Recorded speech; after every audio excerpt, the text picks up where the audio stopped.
بسم اللہ الرحمن الرحیم۔ 9th کلاس کے لیے دوسری اردو کی سٹوری میں آپ کو پڑھ کے سناتا ہوں۔ یہ تھوڑا سا تمثیلی کہانی ہے، اس میں استعارے ہیں۔ ہم نے پچھلی دفعہ آپ کو بتایا تھا کہ 9th اور 10th کے لیے جو کہانیوں کا انتخاب ہم کریں گے وہ ادبی نوعیت کی کہانیاں ہوں گی، اور وہ چھوٹے چھوٹے ناول بھی ہو سکتے ہیں، چھوٹے سے افسانے بھی ہو سکتے ہیں، اور مشہور مصنفین کی کہانیاں بھی ہو سکتی ہیں۔ آج کی کہانی ہے لاچاری میں گندھی روٹی۔ ٹھیک ہے، ہم جب روٹی پکاتے ہیں تو پانی ڈال کے آٹا گوندتے ہیں، ٹھیک ہے، یعنی آٹے کو گوندنے کے لیے پانی ڈالا جاتا ہے۔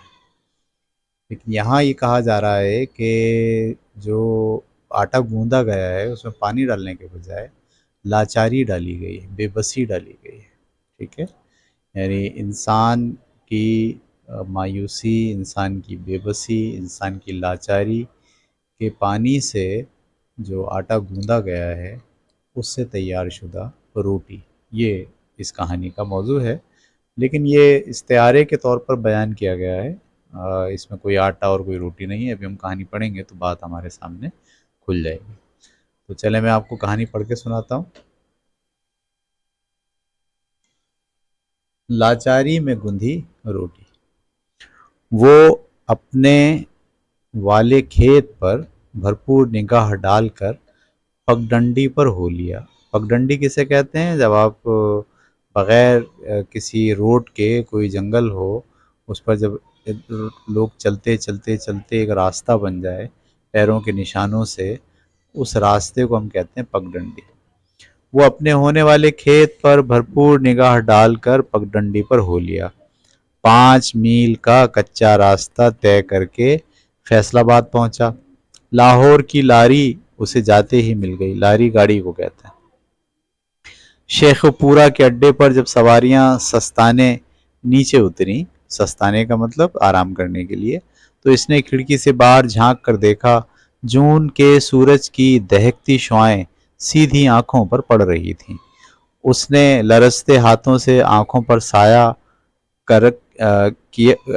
سایہ کیا، اپنی مخصوص مسکراہٹ سے یوں ہی اڈے والے کو دیکھا۔ سایہ کر کے ہونا چاہیے نا، سایہ کر کے، ٹھیک ہے۔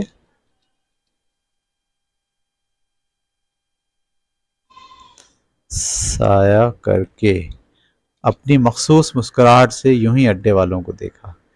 ایک لڑکے نے اپنا تھال بالکل اس کی آنکھوں کے قریب لا کر آواز لگائی، گرم پکوڑے۔ ترغیب اپنا کام کر گئی۔ اس نے 10 روپے کے پکوڑے لیے، پھر چادر کے پلو سے رات کی بچی روٹی نکالی جو اس نے چلتے وقت باندھ لی تھی۔ گاڑی چلنے کے بعد اس نے کھانا شروع کیا۔ باسی روٹی کا چھوٹا سا نوالا توڑتا، دوسرے ہاتھ سے پکوڑے کی گردن یا ٹانگ توڑ کر ساتھ جوڑتا اور منہ میں رکھ لیتا۔ 10 منٹ تک اس کے پوپلے منہ میں پکوڑے کے مزے گھلتے رہے۔ پوپلے یعنی دانتوں کے بغیر گھلتے رہے۔ آس پاس کی سواریاں ایک بہت ہی بھولے بھالے منہ کو بچوں کی طرح چلتا ہوا دیکھ کر مسکراتی رہیں۔ آخری نوالا حلق سے اتارتے ہی اس نے دونوں ہاتھوں پر لگے ریزے صاف کیے، ٹھیک ہے، یعنی جو پکوڑے کے اور روٹی کے ریزے لگے ہوئے تھے وہ صاف کیے۔ داڑھی پر ہاتھ پھیر کر خدا کا شکر ادا کیا۔ چپکے چپکے ایک عربی دعا پڑھی۔ مسکراتی ہوئی سواریوں پر ایک نظر ڈال خود بھی مسکرایا اور بولا، پکوڑے مزیدار تھے۔ لاہور میں شاہی مسجد کے قریب اتر کر وہ دیر تک تپتی سڑکوں پر سنت گر میں دیو سماج بلڈنگ کا، یہ سنت نگر ہے، سنت نگر میں دیو سماج بلڈنگ کا پتہ پوچھتا رہا، جہاں محکمہ بحالیات کے پٹواری بیٹھتے ہیں اور جہاں اس کی مسل آئی ہوئی ہے۔ مسل کہتے ہیں فائل کو، فائل انگلش کا لفظ ہے، اردو میں اسے کہتے ہیں مسل۔ آخر وہ اپنی منزل پر پہنچ ہی گیا۔ دیو سماج کے صدر دروازے پر ایک پہرے دار کھڑا تھا۔ کسی کو بھی اندر جانے کی اجازت نہ تھی، پھر بھی ہر کوئی کسی نہ کسی ہیلے بہانے، ہیلے وسیلے سے اندر جا ہی رہا تھا۔ دروازے کے باہر اپنی اپنی زمینوں کے قضیے چکانے، مسئلے مسائل چکانے والوں کا ہجوم تھا۔ دیوار کے ساتھ ساتھ بیسیوں عرضی نویس یعنی جو درخواستیں لکھتے ہیں اپنے کام میں مصروف تھے۔ وہ دیر تک سہما کھڑا رہا کہ اب کیا کرنا چاہیے۔ اس نے کئی لوگوں سے پوچھا، کسی نے اس کی رہبری نہ کی۔ آخر ایک خوبصورت صحت مند نوجوان جس نے سفید بگلا قمیض، یہ بگلا کا مطلب سفید بگلے کی طرح قمیض، اور قمیص نہیں ہوتی قمیض ہوتی ہے، یہاں پر زواد ہونا چاہیے، قمیض، اور سفید پتلون پہن رکھی تھی، قریب آ کر بولا، بابا پریشان کیوں ہو؟ وہ مسکرا کر کہنے لگا، پریشان تو میں نہیں، پر کچھ میری مدد کرو۔ میں جی فیصل آباد ضلع سے آیا ہوں، پیچھے فیروز پور ضلع کا باشندہ ہوں۔ جھوٹ نہیں بولتا، وہاں میری کوئی زمین نہیں تھی، ساری عمر دوسروں کی زمین باہی ہے، یعنی زمین پر کام کیا ہے۔ سرکار نے کچھ بنجر زمین کاشتکاروں کو مفت دی تھی، میرے حصے میں 20 ایکڑ آئے، میں نے جی کنک اور چھولے بو رکھے ہیں، یہ گندم کو کہتے ہیں کنک۔ اب ہمارا پٹواری کہتا ہے تیری چٹ میں باپ کا نام غلط لکھا ہے۔ اس نے جیب سے چٹ نکال اس کے حوالے کر دی۔ نوجوان نے چٹ کی دسیوں تہیں کھولتے ہوئے پوچھا، بابا تیرا نام کیا ہے؟ بولا، جمال الدین ولد غلام محمد۔ نوجوان نے کہا، یہاں لکھا ہے جمال الدین ولد فضل بیگ۔ بابا بولا، بس جی یہی غلطی ہوئی ہے، میرے باپ کا نام غلط لکھا گیا ہے۔ پٹواری کہتا ہے نام ٹھیک ہوگا تو قبضہ ملے گا۔ اور مسل لاہور سنت نگر دیو سماج بلڈنگ پہنچ چکی۔ مسل کا مطلب فائل۔ بابو جی 8-10 دن تک فصل اٹھنے والی ہے، مجھے چٹ نہ ملی تو میں بھوکا مر جاؤں گا، فصل سرکار لے جائے گی۔ نوجوان نے بڑی ہمدردی سے پوچھا، تم کتنے جی ہو، یعنی کتنے لوگ ہو؟ وہ ایک جھرجھری سی لے کر انگلی کے پوروں پر گنتی کرنے لگا، ایک میں، ایک بہو، 2 پوترے اور ایک پوتری۔ نوجوان نے پوچھا، کوئی لڑکا نہیں؟ نہیں بابو صاحب، کوئی نہیں، ایک تھا، وہ پچھلے برس اللہ کو پیارا ہو گیا، اس کی مرضی، اس کا تھا، اسی نے لے لیا۔ نوجوان بولا، بابا تیرا کام ہو جائے گا، بے فکر رہ، میں یہاں پٹواری ہوں، مگر دام خرچنے ہوں گے، یعنی پیسے لگیں گے۔ اس نے ایک کھدر کے کرتے کی اندرونی جیب سے 100 روپے کے 2 نوٹ جو اس نے اسی مقصد کے لیے باقی نوٹوں سے الگ رکھے ہوئے تھے نکالے اور بولا، لے پٹواری، اللہ تیرا بھلا کرے۔ پٹواری نے نوٹ جلدی سے جیب میں رکھ لیے اور کہا، بابا تیرا کام ہو جائے گا، 1000 روپے لگیں گے۔ بابا نے اپنی مخصوص مسکراہٹ کے ساتھ کہا، میں 200 سے زیادہ نہیں دے سکتا۔ پٹواری نے کہا، بابا کسی اور پٹواری سے کام کرانا ہے اور وہ 1000 روپے سے کم نہیں لے گا۔ میرے پاس ضلع امبالہ ہے، مسل میرے پاس ہوتی تو ایک دھیلا بھی نہ لیتا۔ بابا بولا، میں تو جی یہی دے سکتا ہوں، مرضی ہو لو، مرضی ہو نہ لو۔ پٹواری نے بے پرواہی سے کہا، تیری مرضی ہے بابا، کوئی زبردستی نہیں۔ بابا نے کہا، زمین کا قبضہ مل جائے، فصل مل جائے، 200 اور بھی دے سکتا ہوں۔ پٹواری ہنس پڑا، قبضہ مفت میں نہیں مل جاتا، پیسے خرچنے پڑتے ہیں۔ وہ بولا، جب تک قبضہ نہ ملے پیسے کہاں سے آئیں، ہم تو روٹی پتہ نہیں کس طرح کھاتے ہیں۔ پٹواری نے مشورہ دیا، اچھا یوں کر، تیری جیب میں جتنے پیسے ہیں سب نکال دے، میں تیرا کام کرا دوں گا۔ وہ کہنے لگا، تو میں واپس کیسے جاؤں گا جی؟ اگر مجھے یہاں ٹھہرنا پڑا تو میں کھاؤں گا کیا؟ پٹواری نے صدر دروازے کی طرف قدم بڑھا کر ترغیب پیدا کرنے کی کوشش کی۔ اچھا بابا تیری مرضی۔ وہ فوراً اپنی اندرونی جیب سے ساری رقم نکال کر گننے لگا۔ لو پٹواری جی، یہ 100 کا نوٹ اور یہ ہوئے 70 روپے، تیرا من بھاوے تو مجھے کھان پین واسطے دے دے، نہیں تو میں نے تو تجھے اپنی کل پونجی دے دی۔ پٹواری نے اپنا پورا اطمینان کر لینے کے لیے